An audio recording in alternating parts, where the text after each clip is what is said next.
परम साधनं नाम वीरव्रतम् तदन्तस्फुरत्वक्षया ध्येयनिष्ठा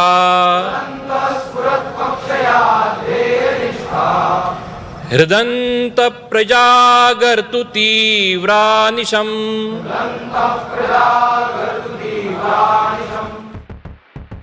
1925 সালের বিজয়া দশমীতে শুরু হয়েছিল আরএসএস এর পথ চলা।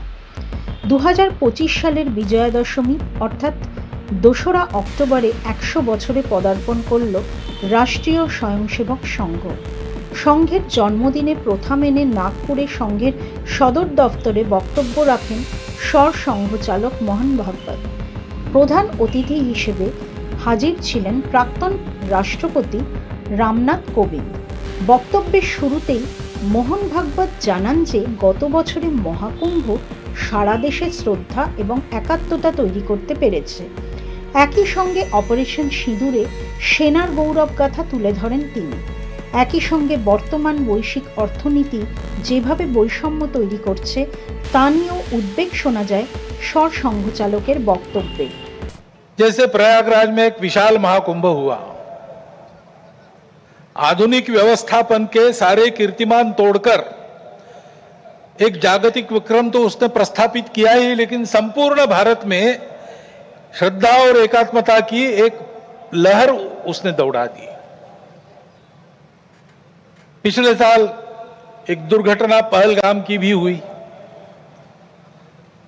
हमला हुआ सीमा पार के आतंकियों के द्वारा, 26 भारतीय नागरिकों की उनका धर्म पूछकर हत्या की। लेकिन उसके चलते सारे देश में प्रचंड दुख और क्रोध की लहर पैदा हुई।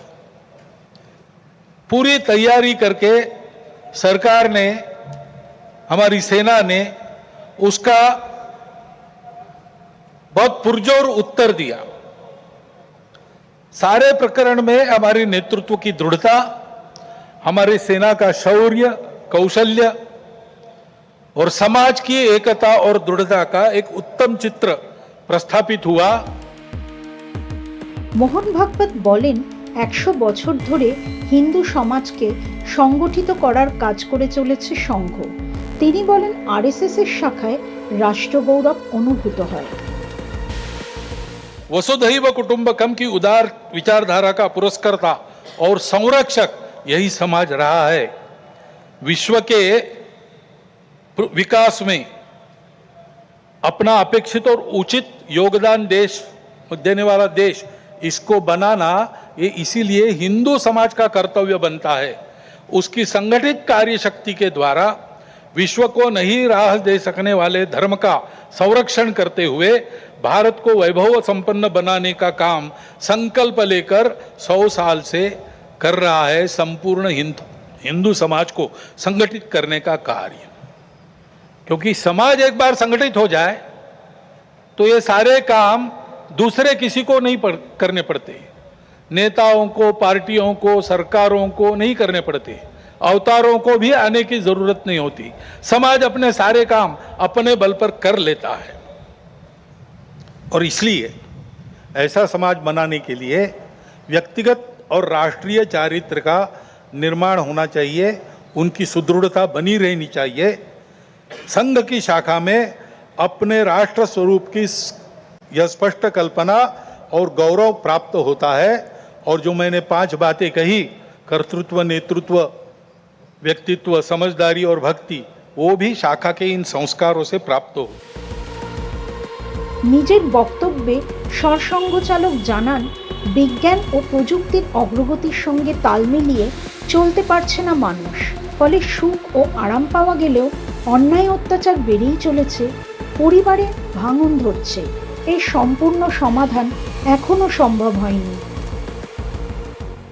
परिस्थितियां ऐसी है, जैसा मैंने कहा, दोनों प्रकार है। सुखदायक रूप बहुत दिखता है, सुख सुविधा बढ़ी, मनुष्य के ज्ञान की, विज्ञान की प्रगति हुई, व्यवस्थाएं आरामदायक बनी, राष्ट्र पास आए, माध्यमों के जरिए भी और आर्थिक लेन देन के जरिए भी। परंतु इस परिवर्तन की विज्ञान और तकनीकी की गति इतनी ज्यादा है कि मनुष्यों की गति का बदलने की और उसका तालमेल नहीं बैठ रहा है। इसलिए भी मनुष्य जीवन में कई प्रकार की समस्याएं, युद्ध, अन्य छोटे बड़े कलह, ये तो सब चल ही रहे। प्रकृति के उग्र प्रकोप को हम अनुभव कर रहे हैं, लेकिन परिवारों में भी टूटन आ रही है। नागरिक जीवन में बढ़ता हुआ अनाचार, अत्याचार दिखाई देता है। इसके शमन के इसके उपाय चलते हैं, प्रयास हुए हैं, परंतु इसका पूर्ण निदान होने में वो असफल हो गए। দেশের যুব সমাজ সম্পর্কে অত্যন্ত ইতিবাচক ধারণা পোষণ করেন মোহন ভাগবত এবং তিনি জানান যে বর্তমান প্রজন্মের মধ্যে গভীর দেশভক্তি দেখা যাচ্ছে। सौभाग्य से भारत में एक आशा की किरण ये दिखाई देती है कि नई पीढ़ी में देशभक्ति की भावना, अपने संस्कृति के प्रति आस्था और विश्वास का प्रमाण निरंतर बढ़ा है। संघ के स्वयंसेवकों सहित समाज के व्यक्ति और समाज की संस्थाएं अभावग्रस्त वर्गों की निस्वार्थ सेवा करने के लिए अधिकाधिक आगे आ रहे हैं। समाज स्वयं को सक्षम अनुभव करता है और इसलिए कई बातों में सरकार के पहले पहल करके अपने सामने की समस्याओं का खुद ही निदान करने में यशस्वी हो रहा है। यह भी एक अच्छा लक्षण है। ভাগবত বলেন প্রকৃতিও চায় বিশ্বের সমস্যার সমাধান করুক ভারত। विश्व के आवश्यकताओं की पूर्ति करते हुए उनकी समस्याओं का निराश करने का शाश्वत निदान देने वाली एक नई रचना को विश्व आवश्यक मान रहा है, भारत से अपेक्षा कर रहे हैं और नियति शायद यही कार्य हम भारतवासियों से चाहती है कि हम अपने उदाहरण से विश्व को एक नया ऐसा रास्ता दें। এদিনের মঞ্চ থেকে পাকিস্তানকে নাম না করে হুঁশিয়ারিও দেন মোহন ভাগবত।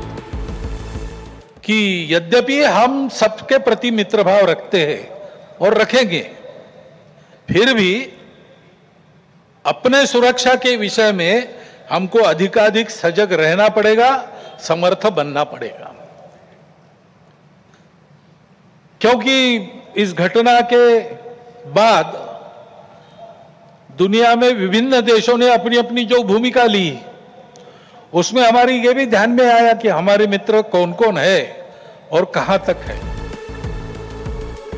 100 বছর আগে যাত্রা শুরু করে আরএসএস বর্তমানে মহিরুহে পরিণত হয়েছে। বিশ্বের সর্ববৃহৎ সামাজিক সাংস্কৃতিক সংগঠনের স্বীকৃতি পেয়েছে আরএসএস। দেশের গণ্ডি ছাড়িয়ে বিশ্ব জুড়ে চলছে সংঘের কর্মযজ্ঞ। ব্যক্তি নির্মাণের মধ্যে দিয়ে সমাজ নির্মাণের কথাই এদিনের ভাষণে মনে করালেন মোহন ভাগবত। ব্যুরো রিপোর্ট, মাধ্যম। Goa's transformation is more than just development. It's about progress and a brighter future for all. Bridges that unite aspirations, highways that bring communities closer, world-class airports welcoming opportunities. From modern infrastructure to seamless connectivity, Goa is on the fast track to grow.